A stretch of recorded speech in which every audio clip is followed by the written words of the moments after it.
अस्सलाम वालेकुम नाजरीन, आप देख रहे हैं नया पाकिस्तान और मैं हूं शहजाद इकबाल। क्या इमरान खान 20 दिसंबर तक पंजाब और केपी की असेंबलियां तोड़ने का फैसला करेंगे या उन्हें अपने ऐलान से पीछे हटना पड़ेगा? और अगर इमरान खान ने असेंबलियां तोड़ने का ऐलान कर दिया तो इस पर वफाकी हुकूमत की क्या हिकमत अमली होगी? इस हवाले से हुकूमत और अपोजिशन दोनों की सफ़ों में कई सवालात और बेयकीनी की फिजा है और इसीलिए अभी तक कोई हतमी फैसला नहीं हो सका है। पाकिस्तान तहरीक इंसाफ को लगता है कि अगर पंजाब और केपी के असेंबलियां तहलील की गई तो वफाकी हुकूमत के पास पूरे मुल्क में इंतखाबात करवाने के सिवा कोई और ऑप्शन नहीं होगा। मगर वफाकी हुकूमत के रहनुमाओं का दावा है कि अगर पीटीआई ने असेंबलियां तोड़ी तो इसके जवाब में आम इंतखाबात के बजाय सिर्फ 2 असेंबलियों में इलेक्शन होंगे, जिसका नुकसान पाकिस्तान तहरीक इंसाफ को होगा। जबकि अहम बात यह है कि वज़ीर आला पंजाब ने बज़ाहिर तो इमरान खान को असेंबलियां तोड़ने का मुकम्मल इख्तियार दे दिया है, मगर परवेज इलाही अब भी इस बात पर पूरा एतमाद नहीं है कि असेंबलियां तोड़ने से पूरे मुल्क में इंतखाबात होंगे। वज़ीर आला पंजाब परवेज इलाही ने आज एक इंटरव्यू में कहा है कि हमारे पास इस तरह का निज़ाम नहीं है कि हम कहें और इलेक्शन हो जाएं। इसके लिए हुकूमत का राजी होना जरूरी है क्योंकि चीफ इलेक्शन कमिश्नर भी हमारे खिलाफ है। वज़ीर आला पंजाब परवेज इलाही की बातों से लग रहा है कि उनके मुताबिक असेंबलियां तोड़ने से कोई फायदा नहीं होगा, ना ही नए इंतखाबात का माहौल बनेगा। मगर पाकिस्तान तहरीक इंसाफ सूबाई असेंबली तोड़कर इलेक्शन में जाने के फैसले पर डटी हुई है। तहरीक इंसाफ के सीनियर रहनुमा फवाद चौधरी ने आज ट्वीट में कहा है कि इमरान खान ने असेंबली मेंबरान को हिदायत दे दी है कि अपने अपने हलकों में जाएं और इलेक्शन की तैयारी करें। अगर पीडीएम यूं ही इलेक्शन से भागती रही तो हम मजीद वक्त ज़ाय किए बगैर पंजाब और केपी के सूबों में इंतखाबात के लिए जाएंगे। कौमी असेंबली के इलेक्शन बाद में होंगे। क्या पाकिस्तान तहरीक इंसाफ इसी माह पंजाब और केपी की असेंबलियां तोड़ देगी या इससे पहले जल्द आम इंतखाबात की तारीख के लिए राह हमवार होगी? और इस पर बात करने के लिए हमारे साथ मौजूद हैं अवामी मुस्लिम लीग के सरबरा शेख रशीद अहमद। शेख साहब, बहुत बहुत शुक्रिया आपने हमें ज्वाइन किया। शेख साहब, इमरान खान ने कल कह दिया है कि अगर आपसे बात करनी है इलेक्शन के हवाले से तो बात करें, वरना दोनों असेंबलियां खैबर पख्तूनख्वा की और पंजाब की तहलील कर दी जाएंगी। और हुकूमत तो कह रही है कि अगर तहलील कर भी दी गई तो 2 सूबों में इलेक्शन होगा, आम इंतखाबात नहीं होंगे। पहले तो ये बताइए, क्या आपको लग रहा है कि इमरान खान संजीदा है? आपकी कल उनसे मुलाकात भी हुई है, क्या वाकई ये इंतहाई कदम उठाएंगे असेंबलियां तोड़ने वाला? क्यों नहीं उठाएंगे? इमरान खान जो है वो हिम्मत से, जोश और वलवले तंतने और दबदबे से और फ्रंट फुट पे खेलने का आदी है। और 20 दिसंबर तक इन्होंने इलेक्शन की डेटें ना दी और चिलमन के पीछे अगर जो ये जिनको बड़ी तकलीफ हुई कि पहले उसने मुज़ाकरात की क्यों बात की कि भाई इलेक्शन की बात करो, तोड़ देगा वो असेंबलियां। फिर आप देखेंगे इनका हशर देखिएगा। ये 27 किलोमीटर की गवर्नमेंट जो है ये ढूंढते फिरेगी कोई साया, कोई साहिबान, कोई ऐसी चीज, वो तोड़ देगा 20 दिसंबर या 30 दिसंबर। मैंने आज ट्वीट किया क्योंकि मैं तो अब टीवी पे कम ही गया हूँ, लेकिन मैं जब उनसे मिला हूँ उनका एक ही मकसद है कि मुल्क की मईशत तबाह हाल है और कौमी सलामती का तकाजा है कि हमें तहम्मुल और बुर्दबारी से इलेक्शन की तरफ मुल्क को लेकर जाना है। और अगर ये बज़िद है कि हम नाकाम हैं, नाशाद हैं, हमें इलेक्शन में जाने की पोजीशन में नहीं है, तो फिर वो असेंबली तोड़ देगा 20 दिसंबर 30 दिसंबर से पहले का। और शेख साहब, आपका उनको क्या मशवरा है, क्योंकि आपने तो सियासत बहुत देखी है? बिल्कुल, क्या रिस्की मूव है बहुत ज्यादा? क्या कहा आपने? मुझे बहुत ज्यादा रिस्क है इसमें कि आपने असेंबलियां तोड़ दी, पता चला कोई इंतखाबात रिस्क नहीं नहीं हुए, है। हम कोई और आगे उन्होंने अटका दिया। आगे हमने कौमी असेंबली से बाहर बैठे हैं जहाँ राजा रियाज जो लोटा है, किंग लोटा, गोल्डन लोटा जो है, वो लीडर ऑफ अपोजिशन है। 25-30 करोड़ का मेंबर वहां बैठा है, जो काऊ माल बिकने और बकने वाले वहां बैठे हुए हैं। उससे क्या असेंबलियों को इज्जत हो गई? 8-9 महीनों में एक दिन कौमी असेंबली का कोरम पूरा नहीं हुआ। और ये सूबाई असेंबलियां बेइज्जती के हैं जी, ये तो इमरान खान के नफलों की मार नहीं। तो शेख साहब, अगर असेंबली तोड़ देते हैं तो हुकूमत तो कह रही है कि आम इंतखाबात आपको नहीं मिलेंगे, इन 2 सूबों में इलेक्शन होंगे। शहजाद, ये सारा 8 महीना का इमरान खान इलेक्शन प्रोसेस में है। इन अकल के अंधों को समझ नहीं आ रही, इनके हर चीज गले पड़ जा रही है, इनकी अकल पे पर्दा पड़ गया है। वो 15 में से 20 में से 15, हालांकि वो 17 थी, 50 का एक सिफरा बढ़ा के किया गया और 9 में से 7-8 सीटें जीत रहा है। ये जानते हुए कि उसने असेंबली नहीं जाना, कोई नाला, पुल, गाड़ी, ये ब्रिज नहीं बनानी, नौकरियां नहीं देनी। देखें, कौम ने का फैसला वन साइडेड है, इसीलिए ये इलेक्शन से भाग रहे हैं। वरना ये तो बड़ा शौक रखते हैं कंपनी की मशहूरी का। 2 अरब रुपया कल परसों इन्होंने ईसीसी में 4 दिन पहले पास किया है।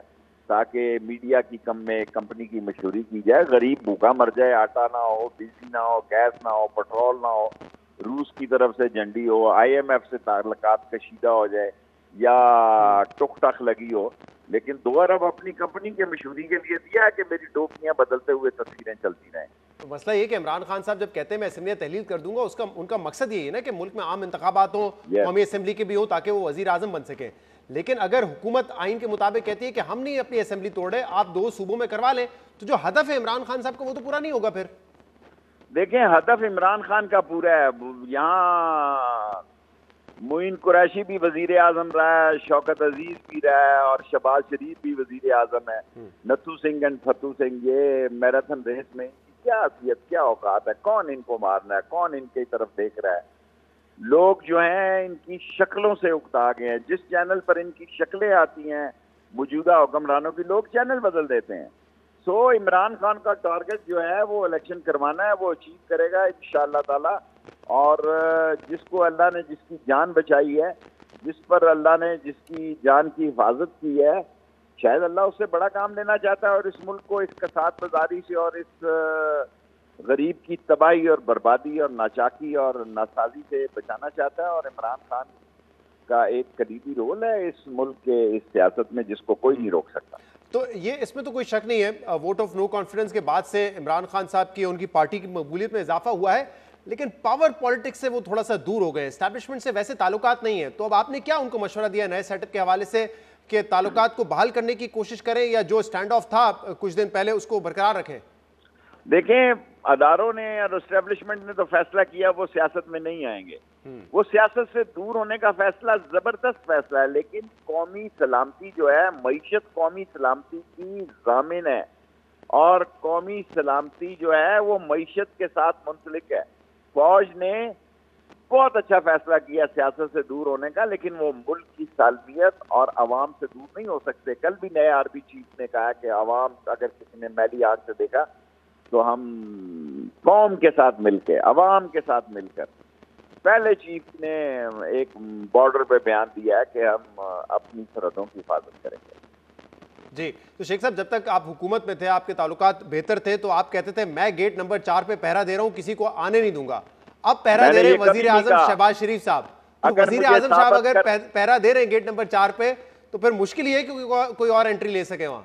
देखें, गेट नंबर 4 वो कहते हैं बंद हो गए। ये गेट नंबर 4 मैंने ही बताया, और ये पाकिस्तान की नवाज शरीफ खानदान को जानता कौन था?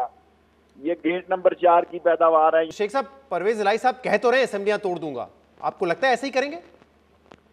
क्या करेंगे जी, ऐसा ही करेंगे। महीना हुआ शुजात का, मुझे फोन आया था, मैंने कहा उसने सुना कहीं टीवी पे, मैंने कहा दोनों भाई एक हैं, तो उसने कहा बिल्कुल हम एक हैं।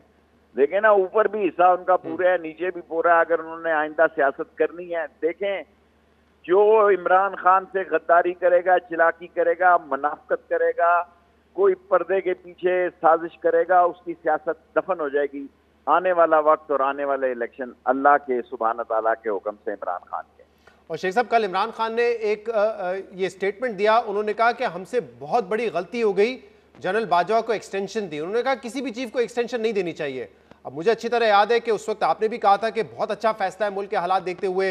इमरान खान साहब खुद भी दिफा कर रहे हैं। अकेले ने कहा था जी, खान साहब खुद भी दिफा कर रहे हैं। मैंने तो पहली दफा जिंदगी में 9 महीने दूर रहा हूं, और मैंने उनको कहा जनाब मैं इमरान खान के साथ हूं और मैं इदारों का मशकूर हूं, मुझे किसी ने तंग नहीं किया। मैंने पहले दिन उनसे कह दिया जनाब अस्सलाम वालेकुम, मैं इमरान खान के साथ खड़ा हूँगा, मैं नस्ली हूँ और असली हूँ, और मेरे साथ उसने दोस्तों और भाइयों जैसा सलूक रखा है। अकेली सीट के आदमी को वजीर दाखिला बनाया, तो मैं उसके साथ पहरा दूंगा और मैं उसके साथ चट्टान के तारा खड़ा रहूंगा। मुझे किसी अदारे ने तंग नहीं किया। सही, लेकिन जो ऑन कहने के लिए तैयार हूं, ना किसी इदारे ने तंग किया, ना एस्टेब्लिशमेंट ने तंग किया, खुदा उनका भला करे। आपकी राय भी इस हवाले से तब्दील हुई कि एक्सटेंशन नहीं देनी चाहिए थी, गलती हो गई एक्सटेंशन देकर? देखें जी, मैं अब कहूँ पीछे मुड़कर मैं देखता नहीं हूँ। मैंने एक्सटेंशन दी नहीं, दिए देने वालों ने खुद कहा मुझसे गलती होगी। मैं तो इतना पावरफुल नहीं हूँ कि किसी को एक्सटेंशन दूं या किसी को निकाल सकूं।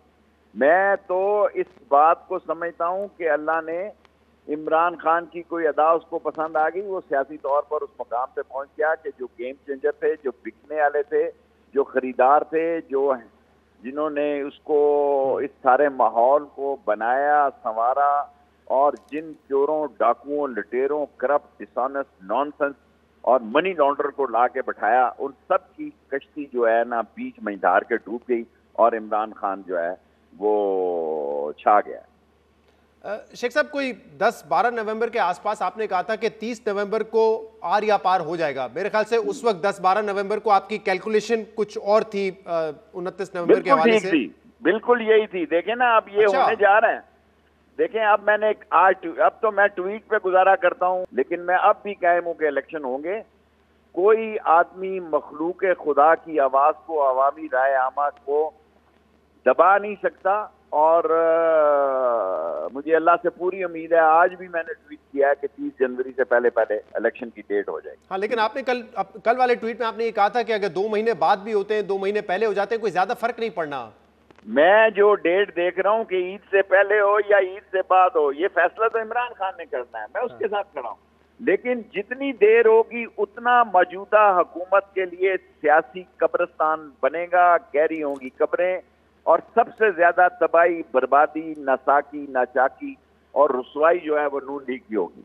अब तो मरियम और शबाज भी एक पेज पे नहीं है। जो मैं पहले कहता था, मेरा प्रॉब्लम ये है कि मैं वक्त से बहुत पहले कहता था, मैं कहता था नून और शीन तो बनेगी, बनी है कि नहीं बनी, कौम मुझे बताया कि बनी हुई है कि नहीं बनी। तो लेकिन अगर शेख साहब, अगर आप देख रहे हैं कि इंतखाबात जल्द हो जाएंगे, तो फिर इसका मतलब नवाज शरीफ साहब भी जल्द आ जाएंगे पाकिस्तान वापस? कभी नहीं आएंगे। मरियम शायद आ जाए, नवाज शरीफ बड़ी मुश्किल से तो भागा है। अच्छा, अगर इलेक्शन हो रहे होंगे तब भी आपके ख्याल में नहीं आएंगे? वो नहीं आएंगे। वो समझदार है, वो सियाना बच्चा है, वो सियाना कौवा है। उसको पता है कि अवाम वन वे है, नून लीग की कोई शय नहीं बिकनी, कोई चीज मार्केट में फ्लोट नहीं होनी, और इनका सियासी मुर्दा खराब होना है, और वो नहीं आएगा। मरियम शायद आ जाए, वो खुद नहीं आएगा। अच्छा शेख साहब, क्योंकि तारीखें आपने पहले भी दी थी, अब तारीखों के हवाले से आपको याद होगा एक फिल्म का बड़ा डायलॉग था, तारीख पे तारीख दिए जा रहे हैं, इंसाफ नहीं मिल रहा। तो लोग भी आपसे ये कह रहे हैं शेख साहब, तारीख पे तारीख तो दे रहे हैं, हो नहीं रहा वो कुछ। और क्या होता है हुकूमतों में जी, 8 महीनों में नेस्त तो नाबूद हो गए। तारीख पे तारीख क्या दे रहा हूं मैं? कोई प्रॉमिस तो नहीं हूं मैं। सियासी तौर पर इनको कह रहा था ये नेस्त तो नाबूद है, आर और पार होगा, आर और पार हो चुका है। ये अवाम में जाने के काबिल नहीं है। ये एयरपोर्ट के लिए भी इंटरनेशनल लॉन्च इस्तेमाल करते हैं, क्योंकि अवाम इनको देखती है, जब देखती है इनको कहती है चोर चोर। चोर का नारा कौमी नारा बन चुका है। तो शेख साहब, लेकिन ये बताएं कि अगर असेंबली तहलील कर दी, और क्योंकि इमरान खान साहब तो पहले ही कह चुके हैं इलेक्शन कमीशन इनके साथ मिला हुआ है, तो असेंबली आप तहलील कर देते हैं, क्या हुकूमत इलेक्शन कमीशन के साथ मिलकर कोई रुकावट खड़ी कर सकती है कि इंतखाबात ना हो? जैसे कि जो बाई इलेक्शन थे उसमें ताखीर की गई, कराची में बलदियाती इलेक्शन नहीं होके दे रहे, कोई ऐसा है ऑप्शन इनके पास? क्या शहजाद साहब ची करें बी करें, एक राजे की जगह 2 राजे लगा लें, 3 राजे लगा लें, राजा ट्रिपल कर लें। इमरान खान आ रहा है, रोक सकते हो तो रोक लो। कौम जो है वो वन साइडेड है, आर करेगी पार करेगी, और ये सारे लोग जो गंदी जबान इस्तेमाल कर रहे हैं। आपने को नोटिस दिया कि फजलुर रहमान ने कौम की बेटियों और माओ के बारे में जो जबान इस्तेमाल की, बहुत ही काबिल सरदारी इस्तेमाल कर रहा है, ये वो शिकस्त है जो इनके चेहरे पे लिखी जा चुकी है। इनके चेहरे देखें, इनके चेहरों पे नहुसत है, ये थके हुए हैं, इनकी सियासत दफन हो गई है, और इनकी सियासत अकेले शख्स ने दफन किया है। वो जख्मी जमान पाक में बैठा चीता इनकी सियासत को चीर फाड़ कर देगा। बहुत बहुत शुक्रिया। शेख रशीद अहमद हमारे साथ मौजूद थे। नाज़रीन, प्रोग्राम में शामिल करते हैं एक ब्रेक, इसके बाद एक अहम मामले पर बात करेंगे। हमारे साथ रहिएगा।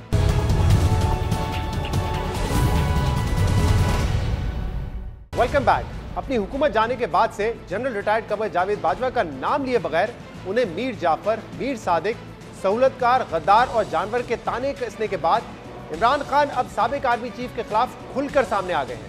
इमरान खान अब खुलकर जनरल रिटायर्ड बाजवा का नाम ले रहे हैं, उन्हें हुकूमत गिराने का जिम्मेदार करार दे रहे हैं, उन पर डबल गेम करने के इल्जाम लगा रहे हैं, और साथ ही जनरल रिटायर्ड बाजवा को एक्सटेंशन देने के अपने फैसले पर पछतावे का इजहार भी कर रहे हैं। लेकिन अहम बात यह है कि इमरान खान अब साबिक आर्मी चीफ के खिलाफ संगीन इल्जाम तो लगा रहे हैं, लेकिन साथ ही अपने कॉल और फेल में जो तजाद है उसको भी वाजे कर रहे हैं। और पहले वो खुद को बाइख्तियार वजीर आजम कहते थे, लेकिन अब अपनी बातों से वो खुद को पाकिस्तान का कमजोर तरीन वजीर आजम साबित कर रहे हैं। साबिक वजीर आजम इमरान खान ने कल निजी टीवी चैनल को इंटरव्यू में कहा है कि जनरल बाजवा को एक्सटेंशन देने का उनका फैसला बहुत गलत था। कभी किसी भी आर्मी चीफ को एक्सटेंशन नहीं देनी चाहिए, मगर हालात ही कुछ ऐसे पैदा हो गए थे कि उनको एक्सटेंशन देना पड़ी। इमरान खान जनरल रिटायर्ड बाजवा को एक्सटेंशन देने के फैसले को अपनी गलती भी करार दे रहे हैं और हालात की मजबूरी को एक्सटेंशन देने की वजह बता रहे हैं। मगर मसला यह है कि पहली बार नहीं है कि इमरान खान ने कोई फैसला किया हो और उस वक्त उस फैसले की मुकम्मल ओनरशिप ली हो, फैसले का मुकम्मल दिफा किया हो, मगर बाद में अपने ही किए गए फैसले से पीछे हट गए हो। जब भी इमरान खान का कोई अपना फैसला उनके खिलाफ जाता है तो वो उसकी जिम्मेदारी दूसरों पर डाल देते हैं और हालात की मजबूरी का रोना रोते हैं। सिकंदर सुल्तान राजा को चीफ इलेक्शन कमिश्नर लगाने का मामला हो या जस्टिस काजी फाइज ईसा के खिलाफ रेफरेंस दायर करने का फैसला हो, इमरान खान ने ये सारे फैसले खुद किए, उसका दिफा भी किया, मगर बाद में उसकी जिम्मेदारी दूसरों पर डाल दी। अहम बात यह कि आर्मी चीफ को एक्सटेंशन देना एक ऐसा मामला है जिस पर इमरान खान हुकूमत में आने से कई सालों पहले ही अपना असूल वाजे कर चुके थे कि किसी भी आर्मी चीफ को एक्सटेंशन नहीं देनी चाहिए। मगर शायद ये इमरान खान के असूल नहीं, सिर्फ उनकी बातें थी जो बतौर ऑपोजिशन लीडर उस वक्त उनको सूट करती थी। क्योंकि जब हुकूमत मिली तो 2019 में इमरान खान ने जनरल कमर जावेद बाजवा को एक्सटेंशन दे दी और खित्ते की सिक्योरिटी सूरत हाल को इसकी वजह करार दिया।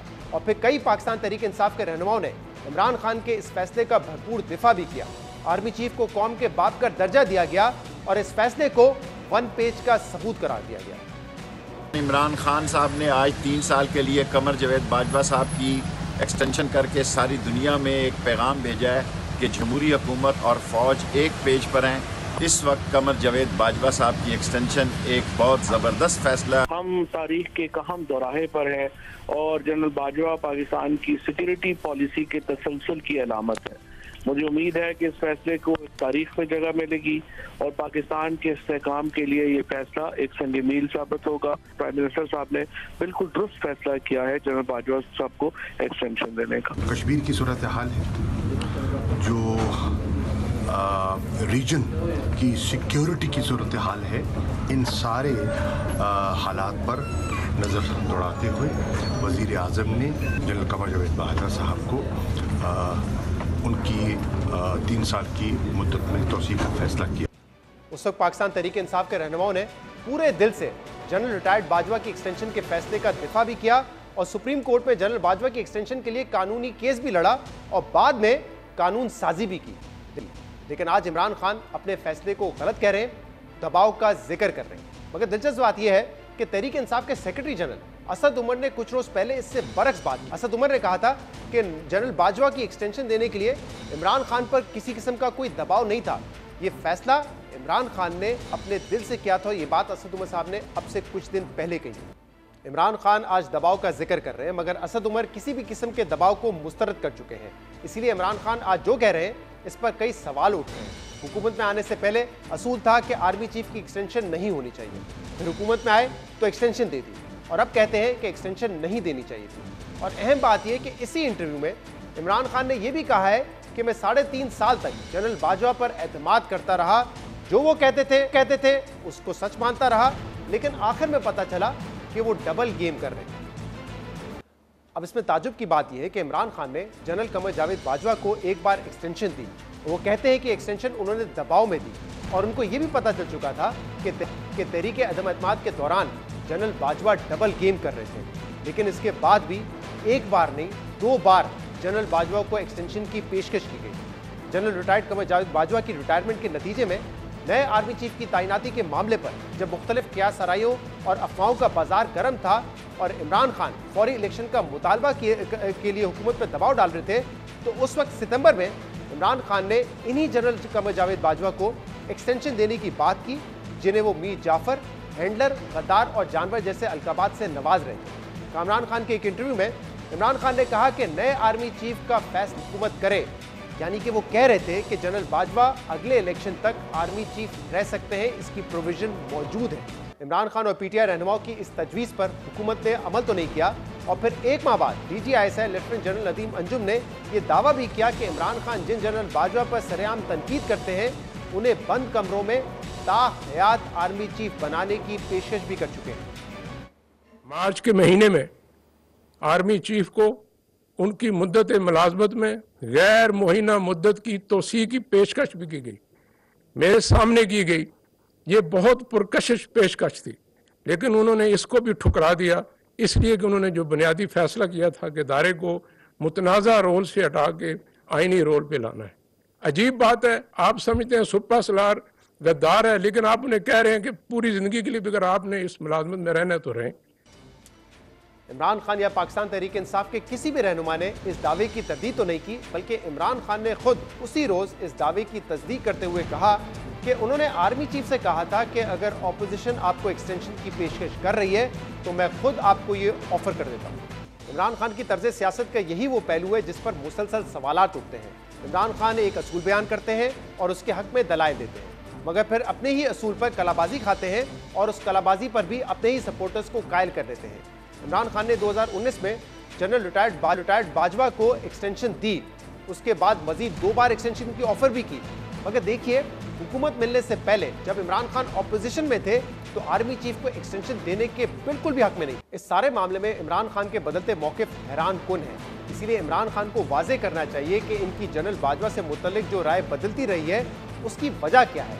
क्या इमरान खान वाकई इतने मजबूर और बेबस वजीर आजम थे, या उन्होंने इक़्तिदार से चिमटे रहने के लिए तमाम कॉम्प्रोमाइज़ किए, या फिर इमरान खान सिर्फ गुफ्तार के गाजी हैं और इसीलिए जब ऑपोजिशन में थे तो बात कुछ और करते थे और जब हुकूमत में आए तो काम कुछ और किए और अब फिर ऑपोजिशन में आकर नो एक्सटेंशन के असूल की बात कर रहे हैं। प्रोग्राम में ब्रेक शामिल करते हैं, इसके बाद मजीद बात करेंगे हमारे साथ।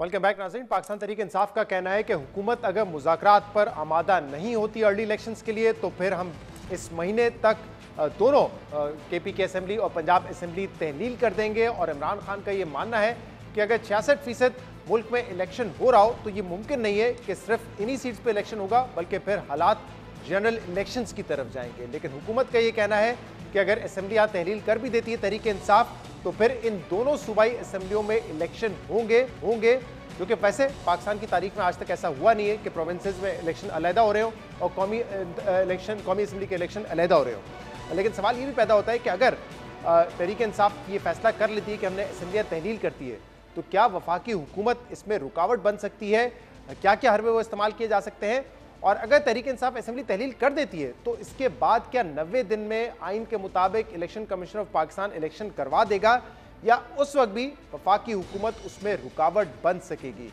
दोनों इशूज़ पर बात करेंगे, जो इसका सियासी पहलू है जो टेक्निकल, दोनों पे बात करेंगे, जिसके लिए हमें ज्वाइन किया सीनियर सहाफ़ी और तज़कियाकार सलीम साफ़ी साहब ने, और पिलडाइट के प्रेसिडेंट अहमद बिलाल महबूब साहब भी हमारे साथ मौजूद हैं। आप दोनों का बहुत बहुत शुक्रिया ज्वाइन करने के लिए।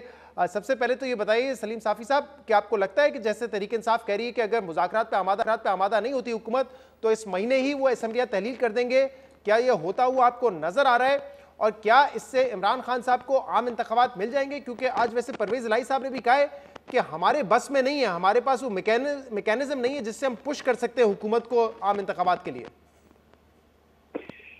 मेरे ख्याल में ऐसा नहीं हो सकेगा। वैसे तो पाकिस्तान में सियासत के बारे में और पाकिस्तान के हालात के कल के बारे में कोई भी प्रिडिक्ट नहीं कर सकता, लेकिन एक तो जाहिर बात है कि अब तो परवेज़ इलाही साहब और उसके बेटे दोनों ने कह दिया कि जो उनकी हुकूमत है वो असलन इमरान खान की नहीं बल्कि वो किसी और की अमानत है, और उस किसी और की जगह जो लोग बैठ गए हैं तो वो इस वक्त कोई डिस्टेबलाइजेशन नहीं चाहते। और मैं नहीं समझता कि चौधरी परवेज़ इलाही जो है वो इतना बड़ा रिस्क ले सकेंगे कि वो जिनके कहने पे उनके बकौल वो उस तरफ गए थे तो वो उनके जाननशीनों को नाराज कर ले। और दूसरा, खुद इमरान खान साहब को भी ये सूट नहीं करता, क्योंकि एक तो इस वक्त ये पंजाब और खैबर पख्तूनख्वा की जो हुकूमतें हैं ये उनके लिए साबका ट्राइबल अजला की हैसियत रखती हैं, जहाँ पे वो गिरफ्तारी से बचने के लिए या बाकी चीज़ों से बचने के लिए जाके छुप जाते हैं। फिर हेलीकॉप्टर, जहाज़, उनके वसाइल, उसकी इस्तेमाल की उनको इतनी आदत पड़ गई है कि इन सरकारी वसाइल के बगैर वो गुजारा नहीं कर सकते। मसलन अभी आप देखें शायद खाकान अब्बासी भी साबिक वज़ीर-ए-आज़म है जी, उनके पास 2 पुलिस गार्ड भी नहीं होते। इमरान खान साहब के साथ जो है दर्जनों खैबर पख्तूनख्वा के हैं, दर्जनों आज़ाद कश्मीर के हैं, दर्जनों पंजाब के हैं, बाकी जगहों के हैं। और फिर इस वक्त ज़्यादातर माली वसाइल भी, मसलन अभी जो ये उनका मार्च हो रहा था तो खैबर पख्तूनख्वा में एक सरकारी अफसर की ड्यूटी लगाई गई थी और उन्होंने नीचे जाके तहसीलदारों और पटवारियों को की ड्यूटी लगाई थी कि इतने इतने करोड़ आपने जमा करके देने हैं, तो ये अपने जाए पनाह और जो उनके लिए इस वक्त हर तरह की सहूलत और वसाइल फराहम करने वाली जो 2 जगह हैं, वो इसको एक थ्रेट के तौर पर तो इस्तेमाल करेंगे, लेकिन मुझे नहीं लगता कि वो इसको ख़त्म करने का रिस्क लेंगे। और एक और वजह ये भी है कि उनको ये भी खतरा है कि ऐसा करने की सूरत में उनके पार्टी के बहुत सारे MPAs और ये लोग गायब भी हो दूसरी तरफ भी जा सकते हैं। मसलन महमूद खान साहब की तरफ से खुद अपोजिशन से राब्ते किए जा रहे हैं कि मेरे खिलाफत में एतमाद की तहरीक टेबल कर लो, ताकि इमरान खान साहब अगर हमें मजबूर करे तो मैं असम्बली न। सही। मैं जरा इन्हीं टेक्निकल पॉइंट्स पे अहमद साहब का भी पॉइंट ऑफ व्यू लेना चाह रहा हूँ। अहमद साहब, अगर तहरीक इंसाफ ये फैसला कर लेती है कि हमने असम्बलियाँ तहलील करनी है, तो वफाकी हुकूमत के पास या जो सूबों में ऑपोजिशन है उनके पास क्या ऑप्शंस मौजूद हैं कि वो उनको असेंबली तहलील करने से रोकें? वोट ऑफ कॉन्फिडेंस ला के ये किया जा सकता है या वोट ऑफ नो कॉन्फिडेंस ला के ये किया जा सकता है? बहुत शुक्रिया। देखिए, जैसे अभी सलीम साफ़ी साहब ने कहा ना कि वोट ऑफ नो कॉन्फिडेंस तो एक बहुत मारूफ तरीका है जिसके ज़रिए से आप असम्बलियों को तहलील करने के काम के अंदर रखना डाल सकते हैं। जो ही ये वोट ऑफ नो कॉन्फिडेंस आप फाइल करते हैं तो उसके बाद फिर वज़ीर आला का ये हक कि वो असम्बली को तहलील कर दें या साकत हो जाता है, यानी वो सस्पेंड हो जाता है। जब तक वो vote of no confidence dispose of ना हो जाए, वन वे और दी अदर, यानी विड्रॉ हो जाए या पास हो जाए या नाकाम हो जाए, उस वक्त तक वज़ीर आला उसको डिज़ोल्व नहीं कर सकते। तो अब तो मामला ये है कि ये एक बार आपने दिया और मान लीजिए बहुत तेज़ी से उन्होंने डिस्पोज ऑफ कर दिया 1 हफ्ते के अंदर, तो कोई ऐसा कानून नहीं है जो अब इसको दोबारा एक नया वोट ऑफ नो कॉन्फिडेंस का नोटिस देने से रोकती हो। कल मैं हैरान हुआ कि हुकूमत के एक साबिका वज़ीर ये कह रहे थे कि 6 महीने तक नया नोटिस नहीं दे सकते। ये पुरानी बात थी। जनरल ज़ियाउल हक साहब ने रिवाइवल ऑफ कॉन्स्टिट्यूशन ऑर्डर जब किया था तो उस पर 6 महीने की शर्त थी। अब कोई शर्त नहीं है, अब दूसरे दिन भी आप नया। और क्या ऐसी कोई शर्त है कि इस वक्त अगर असेंबली का सेशन चल रहा है तो आप नहीं लेके आ सकते अदम एतमाद की तहरीक? ऐसी कोई शर्त नहीं है जी, बिल्कुल कहीं नहीं लिखा हुआ, ना कॉन्स्टिट्यूशन में और ना ये कहीं असेंबली के रूल्स में। लेकिन अहमद साहब, अगर अदम एतमाद का वोट आता है तो फिर यहाँ पे तो ऑपोजिशन को 186 शो करने होंगे, और अगर 3-4 दिन में वोटिंग करा देते हैं स्पीकर साहब और नहीं 186 होते तो फिर फौरी तौर पे असेंबली तहलील करने का ऑप्शन दोबारा आ जाएगा वज़ीर आला के पास, और उसको दोबारा वोट ऑफ नो कॉन्फिडेंस का नोटिस देने का ऑप्शन भी अपोजिशन के पास आ जाएगा। तो ये एक रेस होगी अगेंस्ट टाइम। लेकिन वो देखें ना, वोट ऑफ नो कॉन्फिडेंस तो वो इस वजह से नहीं देंगे कि उन्हें उसकी कामयाबी की उम्मीद है, वो तो इसलिए देंगे ताकि उसको डिसोल्यूशन को स्टॉल किया जा सके, उसे रोका जा सके। अच्छा अहमद साहब, अगर गवर्नर कहता है कि वोट ऑफ कॉन्फिडेंस लें आप, क्योंकि फिर वहां पे तो 186 शो करने होंगे परवेज इलाही साहब ने, तो अगर वोट ऑफ कॉन्फिडेंस लेने का कहता है गवर्नर, तब क्या यही कानून होता है कि फिर भी परवेज इलाही साहब या चीफ मिनिस्टर असेंबली तहलील नहीं कर सकते, या उस सूरत में कर सकते हैं? नहीं, उस सूरत में ऐसी कोई कदगन नहीं लगी हुई, ऐसी पाबंदी नहीं लगी हुई कि वो असेंबली तहलील नहीं कर सकते। इसीलिए मैंने अर्ज़ किया कि ये दोनों काम शायद इकट्ठे करने पड़ेंगे कि वोट ऑफ नो कॉन्फिडेंस भी इसलिए देना पड़ेगा नोटिस ताकि असेंबली तहलील ना हो सके, और फिर गवर्नर उनको वोट ऑफ कॉन्फिडेंस लेने के लिए कहेंगे जो असल मकसद होगा, ताकि उसमें चीफ मिनिस्टर साहब को मजबूर किया जा सके कि वो अपनी अक्सरियत शो करें। और अगर उसमें 2-4 लोग इधर उधर हो जाएं तो ऐन मुमकिन है कि एतमाद का वोट वो ना ले पाए। अच्छा, इसीलिए पंजाब के कुछ लोगों ने जिनका ताल्लुक नून लीग से, वो कह रहे थे दोनों एक साथ लाने का भी ऑप्शन है, ताकि एक तरफ अदम एतमाद की तहरीक लाएं ताकि वो असेंबली डिसॉल्व ना कर सके, और फिर गवर्नर कहे कि अब एतमाद का वोट लो। एब्सोल्युटली, ये दोनों काम करने पड़ेंगे, जब भी ये थोड़ा सा बात आगे बढ़ेगी। सही। जब तक वोट ऑफ कॉन्फिडेंस। लेकिन अब ये भी वफाकी हुकूमत और जो सूबों में ऑपोजिशन है वो कह रही है कि हम इलेक्शन लड़ने के लिए तैयार हैं। तो लेट्स सपोज एक मफरूजा है कि असेंबलियाँ तहलील हो जाती हैं तो 90 दिन का टाइम है, इलेक्शन कमीशन कहेगा कि आपने इंतखाबात करवाने हैं, केयर टेकर सेटअप होगा और सूबों में इंतखाबात हो जाएंगे। क्या वफाकी हुकूमत उसमें रुकावट पैदा कर सकती है? क्योंकि अभी आपने देखा था कि जो बाई इलेक्शंस थे उसके हवाले से भी, और कराची के जो बल्दियाती इलेक्शन होने उसमें ताखीर हो रही है बार बार, और हुकूमत ने पहले कहा कि हमारी फोर्सेस जो है वो डिप्लॉयड है सैलाब ज़दगान की मदद के लिए, इसलिए नहीं हो सकते इलेक्शन। तो क्या वो इलेक्शन 90 दिन के अंदर हो जाएंगे या इलेक्शन कमीशन उसमें भी रुकावट पैदा कर सकती है? मेरा ख्याल है इन पैरेलल वो कोर्ट का ऑप्शन भी ट्राई करेंगे, यानी कोर्ट के अंदर भी कुछ चीज़ों को बुनियाद बना के इंतखाबात ना करवाने की, कोर्ट से कोई ऑर्डर लेने की कोशिश करेंगे। मिसाल के तौर से मैं सोचता हूँ ऐसे ही कि ये केयर टेकर गवर्नमेंट का जो हमारे यहाँ कॉन्स्टिट्यूशनल स्कीम में जिक्र है, जिसकी वजह से इस बात को यकीनी बनाया गया है कि कोई पॉलिटिकल गवर्नमेंट इंतखाबी अमल में असरअंदाज ना हो जी। तो उस मौके पे जब ये फॉर एग्जांपल इस वक्त तो केयर टेकर गवर्नमेंट बनेगी अगर सूबों में इलेक्शन होता है पंजाब और खैबर पख्तूनख्वा में, लेकिन जब कभी 10 महीने के बाद या 8 महीने के बाद कौमी असम्बली का इलेक्शन इन्हीं 2 सूबों में होगा तो उस वक्त तो यहाँ पॉलिटिकल गवर्नमेंट मौजूद होगी पूरी आबोताब के साथ और वो इन्फ्लुएंस भी कर पाएगी और करेगी, तो उस वक्त इलेक्शन कमीशन के हाथ बंद जाएंगे। तो ये जो कॉन्स्टिट्यूशनल प्रोविज़न है केयर टेकर गवर्नमेंट की, ये प्रैक्टिकली डिसफंक्शनल हो जाएगी। तो आइन की किसी प्रोविज़न का डिसफंक्शनल हो जाना एक बुनियाद फराहम करता है हुकूमत को कि उसको वो असम्बली के अंदर चैलेंज करे और कहे देखिए जी आइन के मुताबिक काम, फिर इलेक्शन नहीं हो पाएंगे। तो ये मैं इम्कानात जाहिर कर रहा हूँ, मैं नहीं कह रहा कि ये होगा। तो आपको लगता है कि अगर मतलब असेंबली तहलील कर दी तो फिर कोर्ट से रुजू किया जा सकता है इस हवाले से? मेरे ख्याल तहलील होने से पहले भी शायद किया जा सकता है और ये गालबन ये तीनों काम इन पैरेलल करेंगे।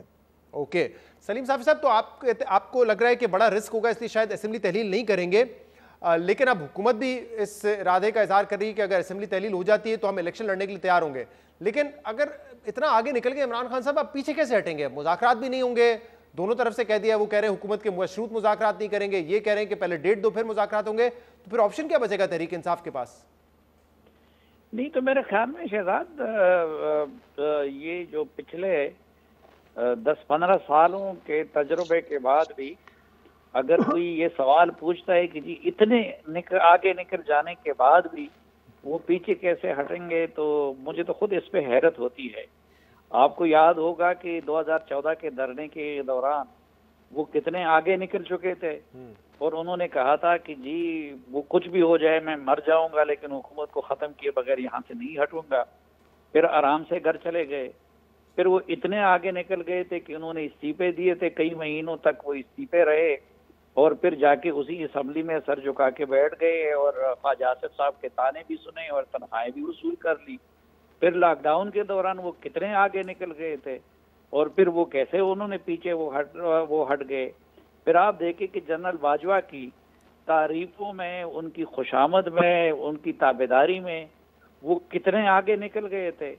और ये 2 दिन से जनरल बाजवा के बारे में वो क्या कह रहे हैं और क्या अल्फाज इस्तेमाल कर रहे हैं, इससे बहुत कम अल्फाज इस्तेमाल करने की बुनियाद पे इमरान खान साहब की हुकूमत ने लोगों के खिलाफ गद्दारी के मुकदमात बनाए, उनको जेलों में क्योंकि आपने ये मौजूद इस पर छेड़ दिया तो जो कल का इंटरव्यू था साफी साहब दिया था उनको शहरयार अफरीदी ने और इन जैसे लोगों ने, आज उनके बारे में इसी तरह अब जब आ रहे थे ताज़ा तरीन। साफी साहब मैंने पिछले सेगमेंट में वो शॉर्ट सुनवाए में शहरयार अफरीदी के और दीगर लोगों के, लेकिन मैं आपसे ये पूछ रहा हूँ कि वोट ऑफ नो कॉन्फिडेंस के वक्त जाहिर सी बात है तमाम साफियों के साथ आप भी बड़ी गहरी नजर उस पर रखे हुए थे, क्या वाकई इमरान खान का ये दावा दुरुस्त है कि डबल गेम खेली गई है? किसी को कहा कि पीटीआई को सपोर्ट करो, किसी को कहा कि पीडीएम को सपोर्ट करो। देखिए डबल गेम तो इमरान खान साहब ने भी सबके साथ खेला है ना। क्या उन्होंने जहांगीर तरीन के साथ डबल गेम नहीं खेला? क्या खुद उन्होंने पिछले एक्सटेंशन के नोटिफिकेशन के मामले पे जनरल बाजवा के साथ डबल गेम नहीं खेला? उन्होंने जानबूझ के ऐसा नहीं किया था। तो ये तो सारा मामला किया पिछले इलेक्शन में डबल गेम नहीं था। जब आरटीएस फेल किया जा रहा था, जब पोलिंग एजेंट निकले जा रहे थे, तो ये तो सारा जो ढांचा खड़ा था पिछले कई सालों से, ये डबल गेम और ऑडियो वीडियोस रिकॉर्डिंग्स की बुनियाद पे था। उन्होंने किया तैयबा गुल के साथ खुद डबल गेम नहीं किया था कि उनकी वीडियो लेके उधर जाके उन्होंने वहां न्यूज़ वन पे चलाई और चेयरमैन नैब को उसके साथ उसके जरिए ब्लैकमेल करते रहे। लेकिन मैं आपको ये पहले वाले सवाल पे जब आता हूँ ना, अभी आप देखिए वो क्या कहते रहे, ये जब मार्च कर रहे थे कि हम इस्लामाबाद जाके उस वक्त तक वापस नहीं आएंगे जब तक इनको इलेक्शन पे मजबूर नहीं करेंगे। वो कितने दिनों में रेंगते इस्लामाबाद पहुंचे और इस्लामाबाद फिर भी नहीं आए, पिंडी से वापस चले गए। ठीक है, मैं बस कोई अब ये नया शोशा निकाल दिया तो अब तो कम से कम ये सवाल नहीं होना चाहिए। ठीक है मैं किसी हद तक भी जा सकते हैं और फिर अहमदुल्लाह साहब एक और बात अभी फजल रहमान साहब ने की, पिछले हफ्ते अयाज सादिक साहब ने हमारे प्रोग्राम में की कि हम तो 6 महीने असेंबली की मुद्दत को बढ़ा सकते हैं, इमरजेंसी की सूरत में क्या इतना आसान है, ये मुमकिन है? और किस किस्म की इमरजेंसी सिचुएशन हो जिसमें हुकूमत के पास ये ऑप्शन है या पार्लियामेंट के पास ये ऑप्शन है कि उसमें उसकी मुद्दत में तोसी हो जाए? आर्टिकल 232 में जब हम इमरजेंसी प्रोविजंस हों, हंगामी हालत का ऐलान हो जाए, तो फिर तो 6 महीने क्या 1 साल के लिए भी मुद्दत बढ़ सकती है, लेकिन वो बहुत मुश्किल होगा। उसके लिए आपको सदर ममलकत के भी कोऑपरेशन की ज़रूरत पेश आएगी, लेकिन वो नामुमकिन नहीं है, वो मुमकिन हो सकता है। लेकिन अभी जैसे फाइनेंशियल इमरजेंसी है कि डिफॉल्ट का खर्चा है, शायद अगले हफ्ते हो पेमेंट, इन मामूली बातों पे या कोई जंग जैसी इमरजेंसी सूरत हाल हो जाए या कोई बहुत बड़ी आफत हो मुल्क पे, क्या है इमरजेंसी की डेफिनेशन?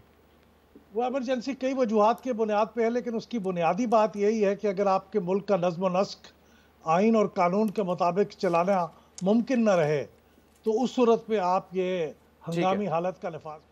बहुत बहुत शुक्रिया साफ़ी साहब और अहमद साहब मौजूद थे। नाज़रीन, आज के प्रोग्राम में इतना ही। शो से इजाज़त दीजिए। अल्लाह हाफ़िज़।